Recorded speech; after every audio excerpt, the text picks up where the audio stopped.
Once again, the call to play in the Flesh and Blood echoes through the night, and all who wish to answer are converging in one place. And this time it's Philadelphia. And before I board the plane to head towards Philadelphia and hopefully hang out with all of you, I thought there's no better time nor place to sit down and give you my picks for who I believe will end up winning the World Championship of Flesh and Blood, and of course, what decks I expect to pick up the win as well. So let's go ahead and get started. And if you're going to be joining me in Philadelphia this weekend, do keep in mind it's going to be cold, so pack something warm and comfortable and stylish. And if you're looking for something, I've got you an insane deal with Into the AM. Check it out. Into the AM is running a Black Friday sale, and they have some of the most comfortable hoodies I've ever owned. I mean, look at this one. Look at this. Look, it's full print. Are you kidding me right now? This thing looks incredible. It's got these awesome pockets. It's not the one hoodie pocket that, drops your phone out of nowhere. It's literally two pants pockets, but on a hoodie. It's soft, it's comfortable, it's light, but it keeps you warm. And if you're looking for an insane deal on some incredible clothes, check out Into the AM because they're running a Black Friday sale. And if you use the link in the description, you can support this channel while also getting up to like 60% off certain items. So go check it out. Use the link in the description, support this channel, and thank you to Into the AM for supporting the Armada. Now, let's go ahead and talk about the format for the World Championship. Keep in mind, this is a two-format tournament. There's going to be rounds of Classic Constructed, and this time around it's not draft or sealed. It's not even blitz like Worlds 1. No, this time it's Living Legend. So let's pick a deck from each of those formats. And if we're looking at the Classic Constructed format, well, the format has essentially become a two-horse race between everyone's boogeyman of the format, Syndra, Drakai of Retribution, and Verdant's Thorn of the Rose. Now, Gravy Bones, as we've seen over the past few weeks, has dropped off, and I think the reason that is because people are realizing that Syndra just has the better matchup spread, and Gravy Bones, while very powerful, does have a losing matchup against Syndra. Because of that, he's slowly being pushed down the tier lists, and it's just not going to end up being his day, though I do think that there are a couple of people like the Justin Coos of the world that can definitely pick up the win on Gravy Bones, that have proven it already time and time again. That being said, there's so many players out there that have gravitated towards Syndra, Drakai of Retribution, and Verdant's Thorn of the Rose that it kind of has to come down to one of those two in my mind. Before I hit record, I had Syndra on lock. I thought, this is Syndra's year. This is the year. I mean, like, she came out this year. She's been pretty dominant throughout the entirety of this calendar year. Whether you like that or not, it's just a fact at this point that she is that sort of 2025 deck to remember. As we go years down the line, we'll look back and say this was the year that Syndra came out and just really dominated the meta. And yet, I can't pull the trigger on it because the amount of like high quality players that are playing Verdant's Thorn of the Rose. And then again, this is not a knock on Syndra and the players that play Syndra.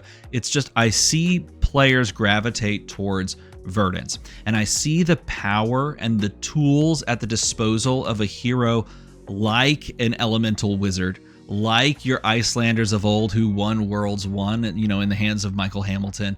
And I just think it's too much like that. History is going to repeat itself. Verdant's Thorn of the Rose just feels like the hero that's going to come out on top. So if you made me bet money on what hero would win Worlds, even though the numbers kind of point to Syndra, and there's going to be great world-class players that are going to take Syndra, and there's probably going to be a lot in the top 8, I have to go down and pick Verdant's Thorn of the Rose. Whether I, win this day by picking the correct hero, or if I fall, so be it, because I just feel like Verdant's is going to be that hero standing at the top of, everyone else when all is said and done. Of course, there are some dark horse heroes like Dash.io that just kind of do a lot of the similar things that Syndra does, and I could definitely see a Prism making its way into the top 8 and then maybe doing some crazy stuff there.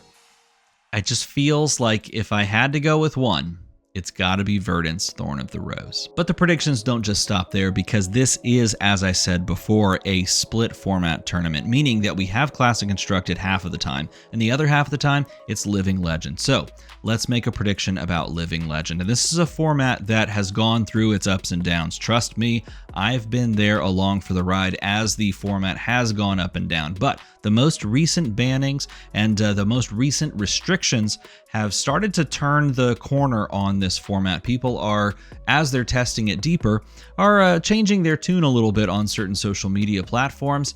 And that's all well and good. But the real question is, does any of it end up changing the top of that meta? Because at the top of the meta was none other than Viserai, Runeblood, and of course Chain. Now, Chain does come down in power level, but Viserai does feel like a hero that can just overcome things. He's still a hero that can play out that 40 rune chant, like build it up as a stack type of game plan, and you can play around triple Warmonger's Diplomacy. Will he get across the finish line, though? That is a true question, because standing right next to him is Bravo, star of the show, and this has truly been the quintessential Living Legend hero since the format began. I mean, this is the hero that at the very first Living Legend tournament in Barcelona took all of the top 8 spots, and I feel like the format has been in this constant state of how do you balance Bravo, star of the show, while also letting other heroes do their thing. And of course, we could talk about the other heroes in the format. As you go deeper down, people are really hyped about Marlin and the things that you can do with Marlin, and 3 of a Kind, and other drawing effects, and of course some of those very powerful arrows. There's a lot that you can do with her. Zen is still a hero that can just explode out of nowhere and do crazy things. But I don't know, just like I felt with Verdance, I feel as though someone like Viserai just finds a way to make it to the top. There's so much flexibility in a hero like this that has multiple game plans of playing aggressively, of playing a combo setup type game where you play semi-control. I feel like this is a hero that can not feel the tinge and the effects of the triple Warmonger's Diplomacy to the same degree as other heroes. And I don't know, there's just a heart feeling that Viserai could be the hero that ends up picking up the World Championship. And it would make a lot of sense if you had a Viserai / Syndra kind of player out there that runs, an aggressive Syndra list and a Viserai hero that can play that aggressive game plan as well. Or maybe even like a Verdance list that plays that mid-range game plan and a Viserai that plays a little bit more controlling. I could see that going either way. I feel like if I'm wrong, it's probably because I just didn't pick Bravo, star of the show. But there's a lot of great players, and I think there's a lot of depth in this split format tournament that we're going to see on display. But the real question should be, who do we think is actually going to win the tournament? And to answer that question, we kind of have to pull this document up and go over here, because this is the World Tour points list for the leaderboard overall of everyone who's been earning World Tour points. And this is a laundry list of iconic players in the game of Flesh and Blood. I mean, you've got Brody Spurlock at the top with the most points. Jacob Clements kind of right behind with 11 points in a gap there. Michael Fung, you've got Michael Hamilton. I mean, the list on these first 4 is huge, but then all the way down, I mean, look at all of these names as we go down. There's Arthur Trehey, Pro Tour winner. You've got Justin Koo right here, who can win on Gravy Bones. Like, if someone's going to win on Gravy Bones, I would put money on Justin Koo. I mean, it goes down. There's Pablo Pintor, Evan Tanguy. Like, this is such a stacked list. But if you make me pick someone off this list, I know who I'm taking, and that is Jacob Clements. This is a crazy take maybe from some people. Maybe you think I'd kind of like go US only and take Brody Spurlock, and I do think Brody could take it down. Brody has the consistency, but so does Jacob. Jacob also has the consistency, and every time we see Jacob on stream, I just feel as though he's making the right decisions. It just looks correct. It's just like, yeah, that's what you should do there. How do you know? Well, Jacob just did it. It's like, yeah, there it is. I mean, it's hard to like not be impressed by the level of play that Jacob brings to the stream games that he ends up playing on. So if I had to pick someone off of this just cavalcade of stars in this game, there's a lot of them. I mean, there's even CYK Lionel right there, going to probably play some Dash IO. If I had to pick someone, Jacob Clements is my pick.